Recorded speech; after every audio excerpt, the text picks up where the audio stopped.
शुक्राचार्य, शीघ्र कैलाश पर उपस्थित हो। ओम नमः शिवाय। शुक्राचार्य, हमारे इतने समझाने पर भी तुमने दैत्यों के प्रति अपना पक्षपात नहीं छोड़ा। हमारे द्वारा प्रदान मृत संजीवनी विद्या से मृत दैत्यों को पुनर्जीवित कर उनमें युद्धोन्माद जगाया और मृत देवताओं को यूं ही छोड़ दिया। मैं दुविधा में पड़ गया था भोलेनाथ। दुविधा? कैसी दुविधा? कर्म विमुख हो जाने की दुविधा। यदि ये दैत्य गुरु शुक्राचार्य मृत दैत्य को जीवित करने का कर्म न करता तो। शुक्राचार्य, तुमने पहले भी कई बार इस उदाहरण का उल्लेख किया है। ये उदाहरण शुक्राचार्य के कर्मों का विधान है देवदेव। नहीं, ये उदाहरण की दैत्य गुरु दैत्यों के प्रति अपने कर्तव्य का निर्वाह नहीं करेगा तो क्या करेगा? तुम्हारा कर्म था। किंतु देवगुरु बृहस्पति के साथ मित्रता की सौगंध लेने के उपरांत तुम्हारे नए कर्तव्यों का विधान निश्चित हो गया था। भोलेनाथ, शुक्राचार्य, तुमने अपने मित्र बृहस्पति के प्रति ही नहीं, हमारे प्रति भी विश्वासघात किया है। नहीं नहीं भोलेनाथ, उस मित्रता के साक्षी हम स्वयं थे। हमारे सामने ही तुमने बृहस्पति को हृदय से लगाकर अटूट मित्रता के लिए हमारी ही सौगंध खाई।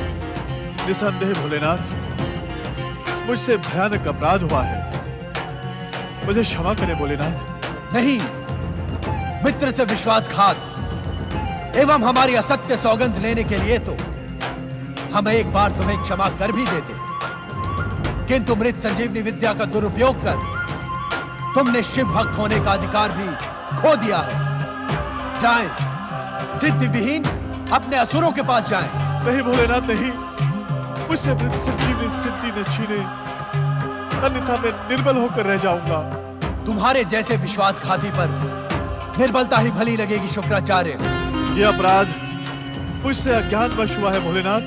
नहीं शुक्राचार्य, नहीं, तुम तर्क के ज्ञाता हो, विद्वान हो।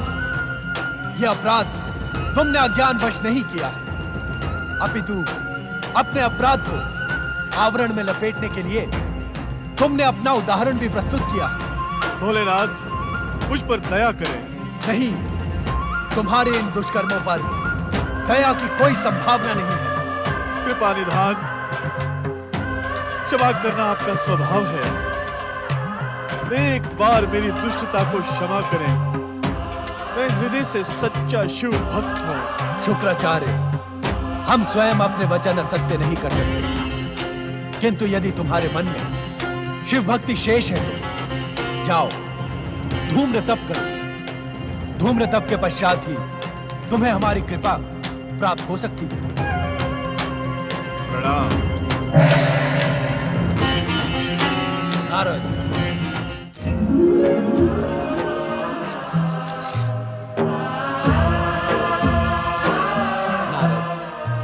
अदृश्य रूप में तुम जो समाचार लेकर कैलाश पर उपस्थित हुए थे, उसका परिणाम तुमने स्वयं देख लिया। अब कोई अन्य जिज्ञासा शेष है? नहीं भोलेनाथ, आपके एवं माता पार्वती के दर्शनों से मेरी उपस्थिति सफल हुई। अब आप दोनों मुझे आज्ञा दें। नारायण नारायण। आपने उचित ही किया स्वामी। शुक्राचार्य से मृत संजीवनी का अधिकार छीनकर आपने दैत्य शक्ति को विनाशक होने से बचा लिया।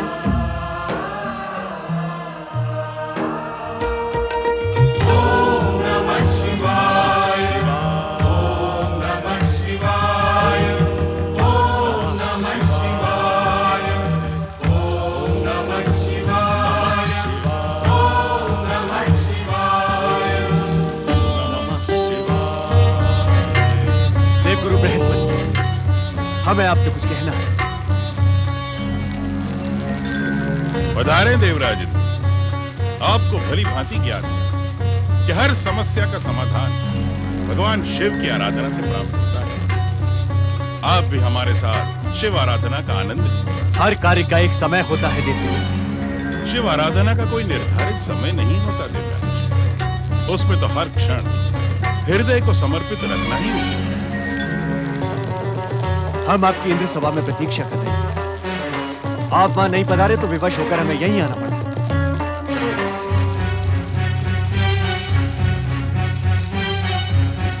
कहें देवराज। मैं आपसे कहने नहीं लगी, आपको बताने आया हूं। क्या आपको ज्ञात है अपने परम मित्र के कुकृत्य? हमारा परम मित्र? हाँ, आपका परम मित्र और देवताओं का परम शत्रु। आप दैत्य गुरु शुक्राचार्य के विषय में बात कर रहे हैं? अच्छा है, अच्छा है आपने परम शत्रु को पहचान तो लिया। क्या किया है दैत्य गुरु शुक्राचार्य? ये कहे देवगुरु की क्या नहीं किया है। भगवान शिव से पुनः प्राप्त मृत संजीवनी का प्रयोग करके मृत असुरों को जीवित कर उनमें युद्धोन्माद जगाया है। अब असुर पुनः स्वर्ग पर आक्रमण करने के इच्छुक हैं। क्या आप सत्य कह रहे हैं देवराज? मेरी बात तो आपको असत्य लगेगी, क्योंकि आप स्वर्ग की पराजय के मूल्य पर देव शत्रुओं से मित्रता की सौगंध जो ले रहे हैं। देवराज, आपने भी तो हमें यही परामर्श दिया था ना कि असुरों की उद्दंडता को अनदेखा कर उनसे मित्रता करना। देवगुरु, क्या आपका वो परामर्श उचित था? असुरों से मित्रता की सौगंध तो आपने भगवान शिव के सामने ही ली थी। भोलेनाथ के न्याय की प्रतीक्षा करें देवराज। अब हमारे पास प्रतीक्षा का समय नहीं है देवगुरु। तो फिर ऐसी विषम परिस्थिति में आप क्या करेंगे? आगे बढ़कर स्वर्ग की स्वतंत्रता के प्रति सिर उठाती उद्दंड शक्तियों को कुचल के रख देंगे। नहीं देवराज, नहीं। क्यों? देवताओं की परम अजय शक्ति पर आपको विश्वास नहीं है देवगुरु? प्रश्न विश्वास का नहीं है देवराज, प्रश्न पुनरावृत्ति का है। आप भी वही करने जा रहे हैं जो दैत्य गुरु शुक्राचार्य ने किया है। शिव के प्रति उस अपराध की पुनरावृत्ति का परामर्श मैं नहीं दे सकता। आप भोलेनाथ के न्याय पर विश्वास रखें। वो जो कुछ भी करेंगे उसी में सबका हित छुपा है। हो सकता है ये भी उनकी महान लीला का एक अंग हो। नारायण नारायण। प्रणाम देवगुरु। अपने गुरु के सम्मुख ये सप्तम सुर का प्रयोग क्यों हो रहा है देवराज इंद्र? आपके इस आचरण से मुझे आपकी शिक्षा पर संदेह हो रहा है। मेरी शिक्षा पर संदेह ना करें देवर्षि। मैं शिक्षा आश्रम का सर्वश्रेष्ठ विद्यार्थी था। देवराज, मैं आश्रम में प्राप्त शिक्षा को पूर्ण शिक्षा नहीं मानता, क्योंकि आश्रम में प्राप्त शिक्षा ज्ञान की श्रेणी में नहीं आती। अर्थात ज्ञान की शिक्षा कहीं अन्यत्र भी प्राप्त की जाती है। हाँ देवराज, आश्रम की शिक्षा तो ज्ञान प्राप्त करने का एक साधन मात्र है, क्योंकि भाषा ज्ञान के बिना वेदों एवं शास्त्रों का स्वाध्याय नहीं हो सकता। अर्थात आश्रमों में मात्र भाषा ज्ञान की शिक्षा दी जाती है। ये नई परिभाषा आप सुन रहे हैं देवगुरु? ये परिभाषा नई नहीं है देवराज, शाश्वत है। आप भी इसे ध्यान से सुने, संभवतः आपका कुछ कल्याण हो जाए। हाँ देवराज, वेद, शास्त्रों एवं पुराणों की कठिन अभिव्यक्तियों को समझने के लिए आश्रम की शिक्षा उपयोगी मानी जा सकती है, किंतु क्या देवर्षि? किंतु ज्ञान का स्तर इससे ऊंचा है। अच्छा, हाँ देवराज इंद्र, ज्ञान प्राप्त करने के केवल दो ही उपाय हैं। पहला बाह्य, दूसरा आंतरिक। बाह्य, आंतरिक? मैं कुछ समझा नहीं देवर्षि। कच, तुम विद्यार्थी हो इसलिए शीघ्र समझ जाओगे, परंतु देवराज इंद्र संभवतः समझ के बिना समझे। नारायण नारायण। देवराज इंद्र, स्वाध्याय एवं सत्संग ये ज्ञान प्राप्त करने का पहला एवं बाह्य उपाय है। चिंतन एवं मनन ये दूसरा एवं आंतरिक उपाय है। स्वाध्याय, सत्संग, चिंतन एवं मनन। हाँ कच, किंतु दुर्भाग्य से हमारे देवराज इंद्र के पास ज्ञान प्राप्त करने के इन चारों उपायों का अभाव है। स्वाध्याय के लिए इनके पास समय नहीं है और सत्संग के मध्य ये सप्तम सुर में पहुंच जाते हैं। देवर्षि नारद, देखा ना तुमने कच, ये पुनः सत्संग के मध्य सप्तम सुर में पहुंच गए। देवराज इंद्र, कृपया क्रोधित ना हो। अपने गुरु षड्यंत्र के अतिरिक्त आप चिंतन करते ही कहाँ हैं? और रहा मनन, मनन तो आप वही करेंगे जो आपके भीतर है। अर्थात अर्थात अर्थात तो समझने का प्रयत्न न करें देवराज इंद्र, वो बहुत कटु है। संभवतः आप सुन न सके। मैं नहीं सुन सकूंगा तो ये सब तो सुन लेंगे। आपके तीक्ष्ण व्यंग बाणों से इनके हृदय को शीतलता तो मिलेगी। इन सबको सुनाने की कोई आवश्यकता भी नहीं है देवराज इंद्र। ये सब आपके हृदय में समाई दुर्भावनाओं से भलीभांति परिचित है। और रहा प्रश्न शीतलता का, सो शिव भक्ति के कारण इन सब का हृदय शीतल रहता ही है।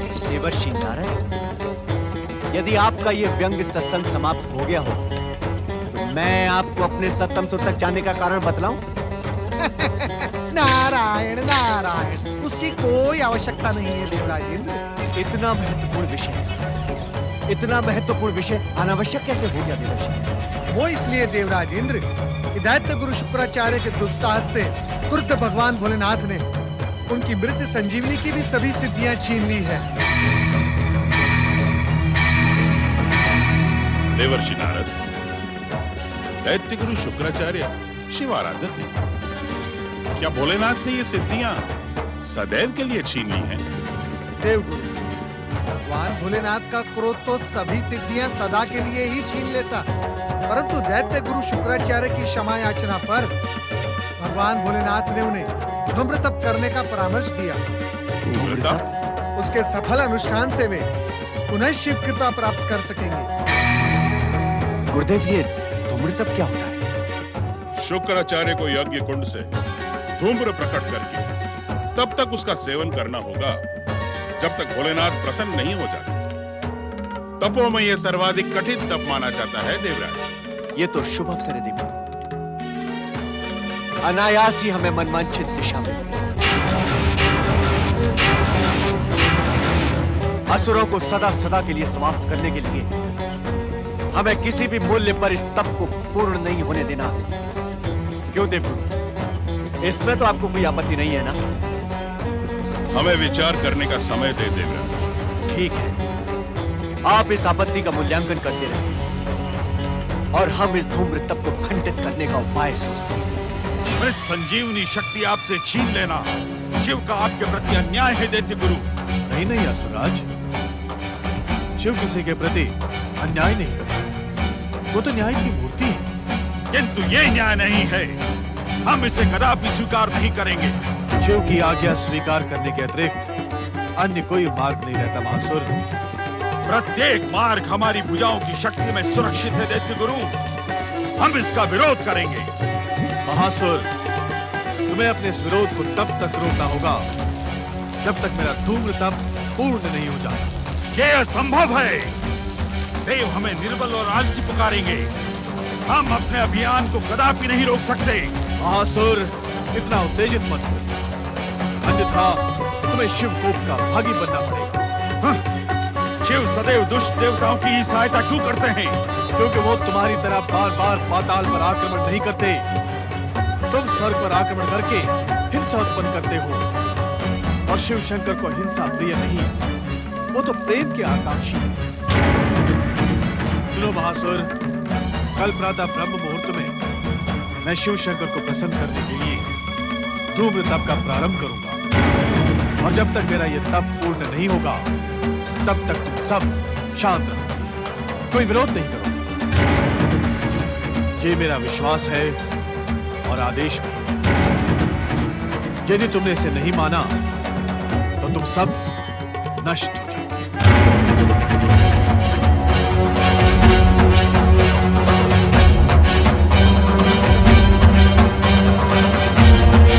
ये क्या कह रहे देवगुरु? शुक्राचार्य का धूम्र तप खंडित करने के लिए मैं पुत्री जयंती को भेजूं? इसी में सबकी भलाई छुपी हुई है देवराज। नहीं देवगुरु, नहीं। ये प्रस्ताव अनर्थकारी है, अपमानजनक है, हम इसे स्वीकार नहीं करते।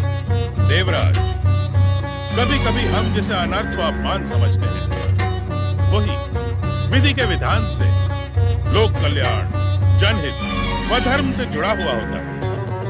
देवगुरु, मुझे दुख देने के अतिरिक्त आपके पास क्या कोई अन्य परामर्श नहीं है? देवराज, ये आपको दुख पहुंचाने का प्रयास नहीं है।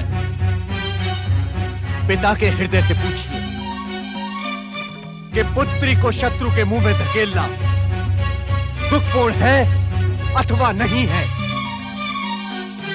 देवराज, आप जयंत और जयंती के पिता होने के पूर्व देवताओं के राजा भी हैं। आपकी प्रजा का प्रत्येक नागरिक आपके लिए जयंत और जयंती के समान ही है। समाज कल्याण, लोकहित व जनहित के लिए एक राजा को अपने व्यक्तिगत हितों का त्याग करना आवश्यक है। नहीं देवगुरु, नहीं, नहीं। ये असंभव है। पिताश्री, मैं स्वयं इस असंभव को संभव बनाने की इच्छुक हूँ। नहीं, मैं अपने स्वार्थ और स्वर्ग की सुरक्षा के लिए तुम्हारा जीवन संकट में नहीं डाल सकता। स्वर्ग की सुरक्षा, देवताओं के कल्याण एवं प्रजा के हित के सामने तो मेरा त्याग बहुत ही छोटा है पिताश्री। पुत्री जय, ये तो तुम्हारी भाषा नहीं लगती। ऐसा प्रतीत होता है कि तुम्हें देवगुरु बृहस्पति ने पहले से ही सिखा पढ़ा दिया। पिताश्री, आप देवगुरु पर मिथ्या आरोप लगा रहे हैं, जो सदैव आपके हित के लिए चिंतित रहते हैं। गुरुदेव ने मुझसे कुछ नहीं कहा। मैं स्वयं ही आपसे कह रही हूँ कि मुझे भेजकर आप स्वर्ग की चिंता से मुक्त हो जाइए। पुत्री जयंती, कह दिया ना, नहीं। हम तुम्हें शत्रु के पास जाने की अनुमति कदापि नहीं देंगे। देवगुरु, देवगुरु, क्या आप मेरी दुविधा को समझ पा रहे हैं? दुविधा? कैसी दुविधा होगी? मेरी अंतरात्मा मुझे दैत्य गुरु के पास जाने के लिए कह रही है, किंतु पिताश्री, पिताश्री इसके विरुद्ध हैं। आप ही बताइए देवगुरु, मुझे क्या करना उचित होगा? पुत्री, प्रत्येक आत्मा में शिवांश होता है, अतः आत्मा का निर्देश स्वीकार करना ही उचित होता है। मैं भविष्य दृष्टा तो नहीं, किंतु इतना निश्चित कह सकता हूं कि शिव इच्छा से तुम्हारा संबंध दैत्य गुरु शुक्राचार्य के साथ ही होगा। इसके अधिक मैं कुछ नहीं कह सकता।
Shiva.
शुक्राचार्य ने हमारे आदेश का सम्मान करते हुए धूम्रतप आरंभ कर दिया। किंतु स्वामी, शुक्राचार्य के साथ ये नारी स्वर किसका है? इंद्रपुत्री जयंती का। जयंती का? हाँ देवी, देवराज पुत्री अपनी अंतरात्मा के स्वर का सम्मान एवं निर्देश पाकर शुक्राचार्य के पास पहुंच गई। स्वामी, इस आश्चर्यजनक घटना का परिणाम क्या होगा? अब तो परिणाम जयंती के लिए मंगलकारी ही है। अर्थात? जयंती दैत्य गुरु का धूम्रतप खंडित कर देवताओं के कल्याण का उद्देश्य लेकर ही शुक्राचार्य के पास गई। तप खंडन? किंतु यहाँ तो सामूहिक तपस्या के स्वर स्पष्ट सुनाई पड़ रहे हैं स्वामी। हाँ देवी, धूम्रतप को समर्पित शुक्राचार्य की एकनिष्ठ तपस्या को देख जयंती ने शुक्राचार्य के साथ जीवन भर निर्वाह करने का निश्चय किया है। नारायण नारायण। अर्थात अब देव दानव के मध्य संघर्ष की भावना समाप्त होकर नवीन संबंधों का प्रारंभ होगा। ये तो बहुत ही शुभ समाचार है भूमिनाथ। मुझे क्षमा करना, जिज्ञासा के वश मैं कुछ। नारद, तुम अपनी जिज्ञासा को लेकर सदैव क्षम्य ही हो। इस समय तुमने कैलाश आकर उचित ही किया। हमें तुम्हारे आगमन की ही प्रतीक्षा थी। भोलेनाथ, अपनी त्रुटि पर आपकी कृपा पाकर नारद धन्य हुआ। जय शिव शंकर। जय जय शिव शंकर। तो क्या प्रभु मेरा कथन सत्य था? देवदानों के मध्य इस नए संबंध से क्या संघर्ष की भावना समाप्त हो जाएगी? यह भविष्य का प्रश्न है नारद। इसका उत्तर भी भविष्य ही देगा। परंतु इस समय तुम्हारी जिज्ञासा शांत करने के लिए हम इतना ही कह सकते हैं कि देवराज कुलनंदिनी जयंती एवं दैत्य गुरु शुक्राचार्य के संबंध का परिणाम दूरगामी एवं प्रभावी होगा। तो क्या प्रभु? अवश्य नारद। शत्रु क्षेत्र में देवराज की पुत्री के आगमन से देवदानवों के संघर्ष की संभावना क्षीण ही होगी। जय जय शिव शंकर। जय जय शिव शंकर।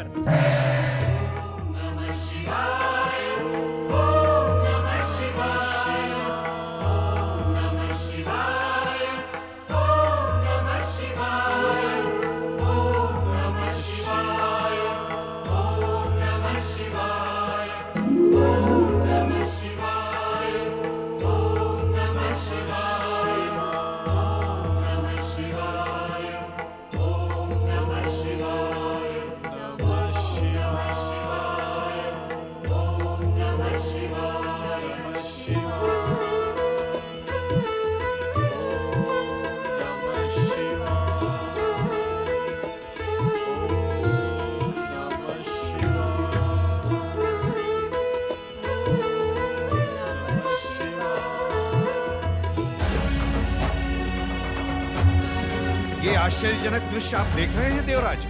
अपमानजनक परिस्थिति को स्वीकार करके ही हमने देवपुत्री जयंती को शुक्राचार्य का तप खंडित करने के लिए भेजा था। किंतु क्या देव गुरु बृहस्पति के समक्ष ये अपमानजनक स्थिति स्पष्ट नहीं थी? देव गुरु बृहस्पति, हाँ। मुझे तो अब इनकी देव निष्ठा के प्रति संदेह होने लगा है। किंतु परंतु क्या कोई आवश्यकता नहीं है अग्निदेव। ये अपमानजनक दृश्य देखकर मुझे पूर्ण विश्वास हो गया है कि देवगुरु बृहस्पति स्वयं को कोई सिद्धि प्राप्त कर नहीं सकते। इसीलिए दैत्य गुरु शुक्राचार्य से सिद्धि प्राप्त करने के लोभ में हमारे विरुद्ध षड्यंत्र रच रहे हैं। तब तो निश्चित ही चिंता का विषय है। हाँ अग्निदेव, और ये चिंता एक संकेत भी है। कैसा संकेत देवराज? यही कि भविष्य में हमें देवगुरु बृहस्पति पर आश्रित न होकर अपने बाहुबल पर विश्वास करना होगा, अपने बाहुबल पर। अन्यथा ये देवगुरु रूपी चिंता हमारी चिता बन जाएगी। नारायण नारायण। स्वर्ग की सुरक्षा के प्रति संपूर्ण समर्पित देवगुरु बृहस्पति के प्रति आपके संदेहजनक शब्द आपको शोभा नहीं देते देवराजेंद्र। अपनी शक्ति पर विश्वास करने के विरुद्ध में मैं नहीं, परंतु व्यर्थ की चिंता करना उचित नहीं। देवजी, तो क्या ये चिंता का विषय नहीं है? नहीं देवराज इंद्र, नहीं। जहाँ युद्ध की संभावना समाप्त हो रही हो, वहाँ चिंता का क्या स्थान है? स्वयं देवादिदेव भगवान भोलेनाथ ने कहा है कि इस घटना का परिणाम शुभ ही होगा।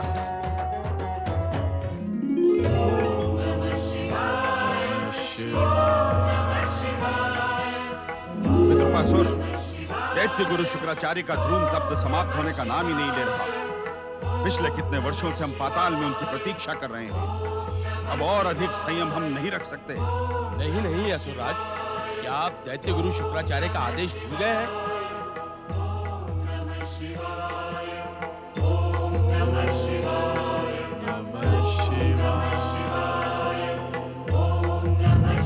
मित्रपासुर, जो हम देख रहे हैं क्या वो तुम भी देख रहे हो?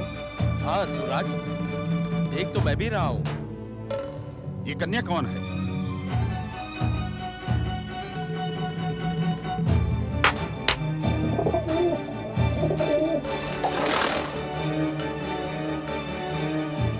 विक्टासुर, अपने मूल रूप में हमारे समक्ष उपस्थित हो।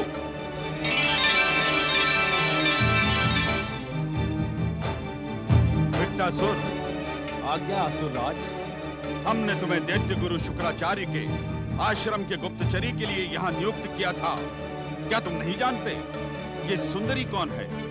जानता हूँ असुरराज, ये सुंदरी देवताओं के राजा इंद्र की पुत्री जयंती है।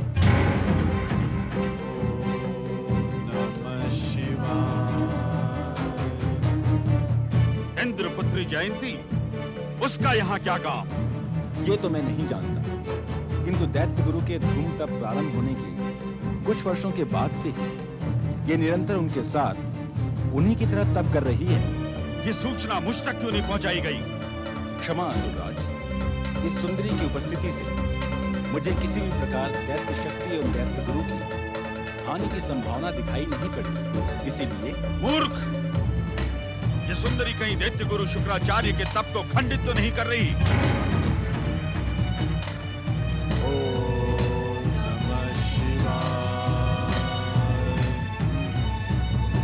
यही कारण है कि दैत्य गुरु शुक्राचार्य का तप इतने समय से पूर्ण नहीं हो पा रहा। मैं अभी इस सुंदरी को इसके दुस्साहस का दंड देता हूँ। उसके पश्चात तुम मेरे क्रोध के भागी बनोगे। संदेश न भिजवाकर तुमने असुर जाति को इतनी प्रतीक्षा करवाई विक्टासुर। खैर असुरराज, इस सुंदरी की हत्या से पूर्व एक बार उचित अनुचित का विचार अवश्य कर ले। हत्या में कैसा विचार? स्मरण करें असुरराज, एक बार दैत्य गुरु शुक्राचार्य ने कहा था, ये आश्रम एक ऐसा क्षेत्र है जहाँ शिव कृपा से कोई जीव मृत्यु को प्राप्त नहीं होता। हाँ असुरराज, और ये सुंदरी तो वैसे भी शिव का अखंड तप दैत्य गुरु के साथ ही कर रही है। तप खंडित करने वाली अनेक सुंदरियों को मैंने देखा है, वो स्वयं बैठकर तप नहीं करती असुरराज। संभवतः तुम ठीक कह रहे हो विक्टासुर, किंतु ध्यान रहे, भविष्य में घटने वाली हर घटना की सूचना मुझ तक पहुंचती रहे। जो आज्ञा असुरराज।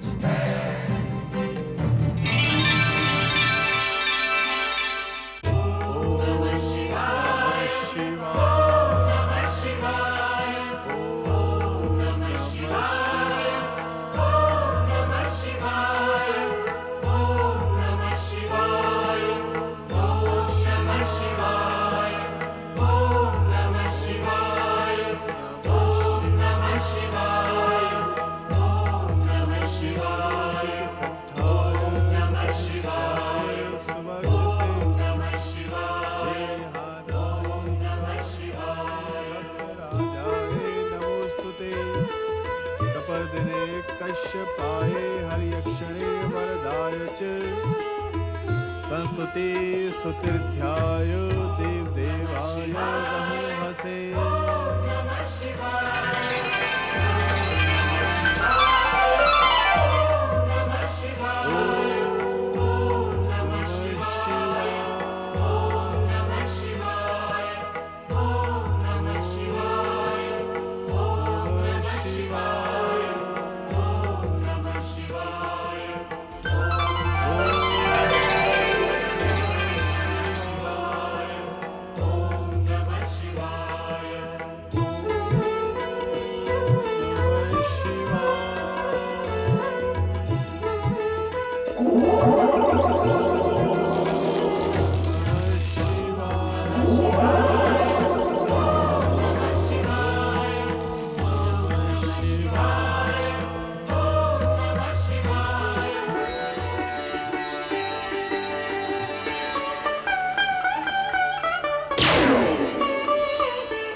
भोलेनाथ, भोलेनाथ, प्रणाम प्रभु।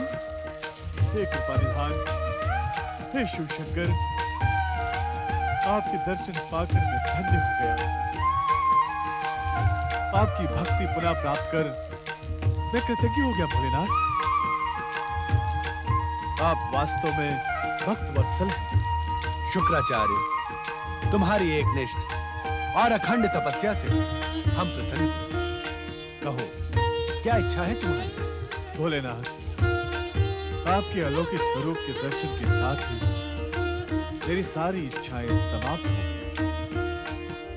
भोलेनाथ, अब आप मुझे अपनी अमिट भक्ति प्रदान कीजिए। तुम्हारे तर्क संगत उत्तर से हम प्रसन्न हुए शुक्राचार्य। मृत संजीवनी विद्या के सिद्धि के अतिरिक्त हम तुम्हें प्रजेश, धनेश एवं अवध्य का वरदान देने के साथ ही अपनी अमिट भक्ति प्रदान करते हैं। तुम दैत्य गुरु के रूप में अमर कीर्तिवान बनोगे। भोलेनाथ, दया के सागर, कृपा निधान, तुम्हारा कल्याण।